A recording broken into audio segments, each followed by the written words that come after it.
Latest, I was requested again to do something on awning tie downs, and so I'm going to do a quick little something here to show you how I set up the ropes. It's very easy, very simple. This is cotton rope. I believe it is 3/16, and this is my handle. It's paint stick. It's what I had around. They work great instead of just throwing them away. You can see I've drilled 2 sets of holes through the stick. I believe they are 1/4 inch. Doesn't matter, because whatever rope you use, you're going to need to drill the holes just slightly larger than the diameter of the rope. So if you're using 3/16, I would drill a 1/4 inch hole. You could go a little larger, but I wouldn't go any bigger than 5/16 for a 3/16 rope. So you kind of get the idea of how big it has to be, because you want it to bind. That's the idea. It's going to bind, and that will keep the rope from slipping. So anyhow, this is my 12.5 foot piece of rope. This is cotton.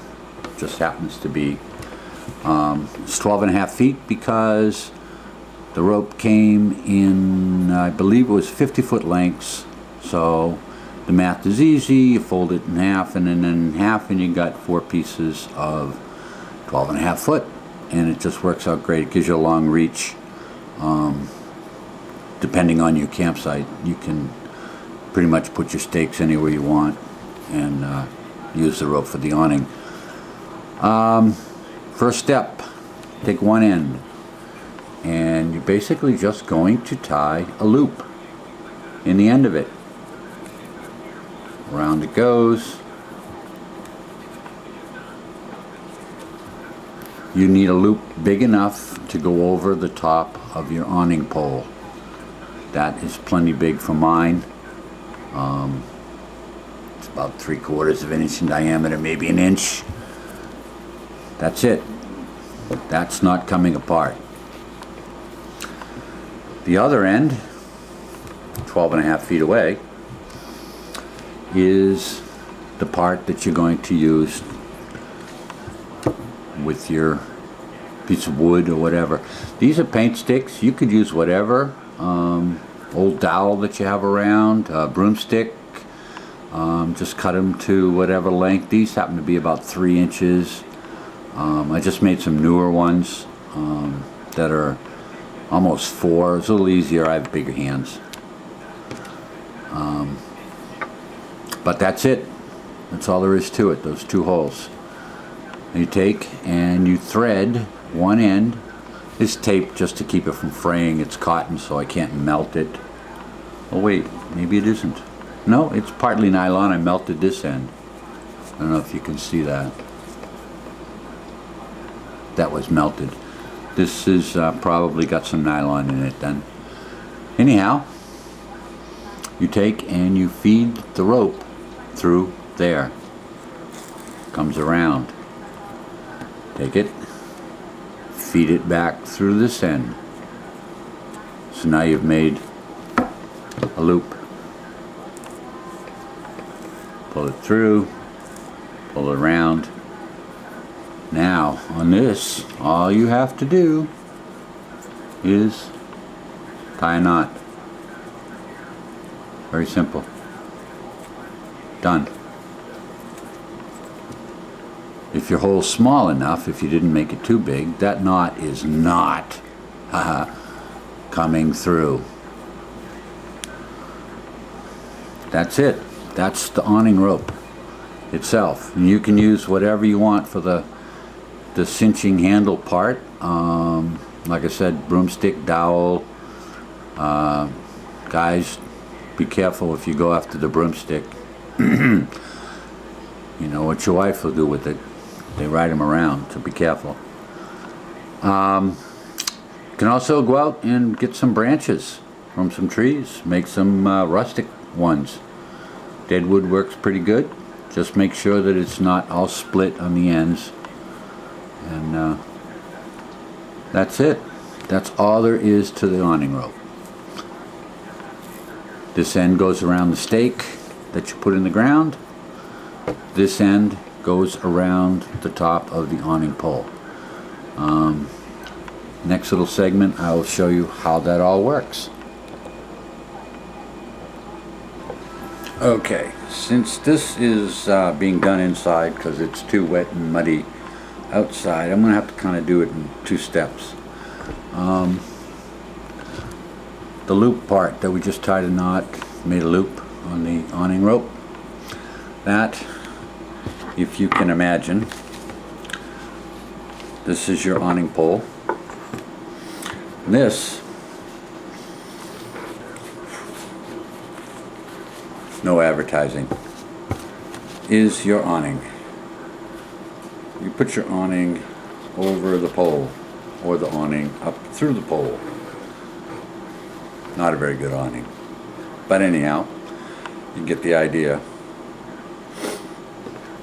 Then this goes over the top, holds the awning on the pole. It's pretty much as simple as it gets.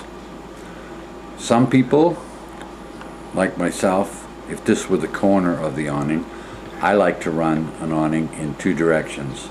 One this way and then one this way, so that they're at 90 degrees to each other. A lot of people run one at a 45, and that's perfectly acceptable too. It just kind of depends, it's personal preference.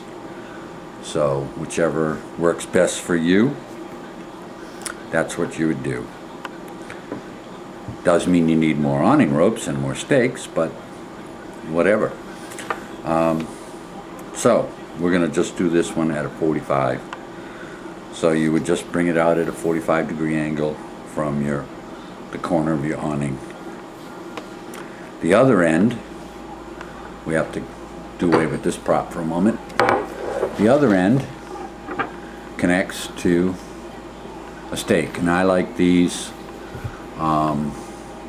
nail stakes, as I call them. A lot of people don't. I do, because they will go into any kind of dirt.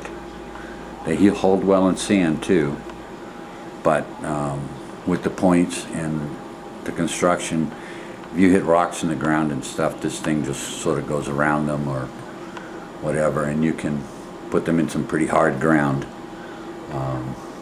Whereas some of those plastic V-shaped or T-shaped stakes, you hit a rock or something and you wind up just crunching your steak. These are what I like. But anyhow, personal preference again. Use what you like. Either way, the other end of your awning rope. Remember, your awning is up here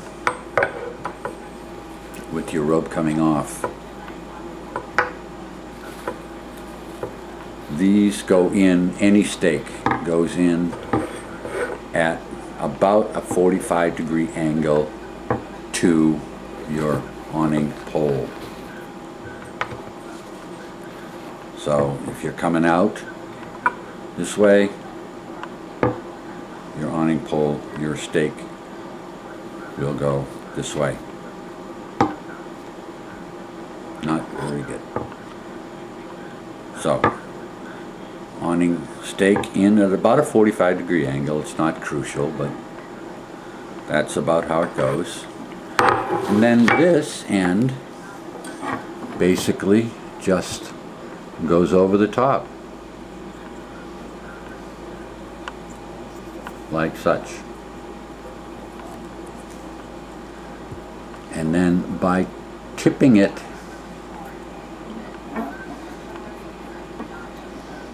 by straightening the rope, the handle, bringing it square to the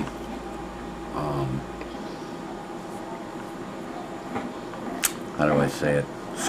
Square to the stake, you can move it. As soon as it tips, it binds. You can see that I'm pulling pretty hard, it's not giving away. But if I turn it straight, now it can be adjusted, loosened or tightened, depending. So it just holds. It just binds and it will not let go. But it's quick to release. If a big wind comes up, they're real quick to release. You just tip them and they'll go. And then they're back. Bring it square, bring it up, you're tight. So you can put your awning up, put up your poles, just get everything just sort of set, and then you can go around afterwards and adjust and tighten and pull all the wrinkles out and make it tight enough to bounce a quarter off of. So that's basically it. There's not a whole lot to it. I hope this helps some of the people who are having some problems visualizing what I was talking about. But there it is. Try to do a better one next time.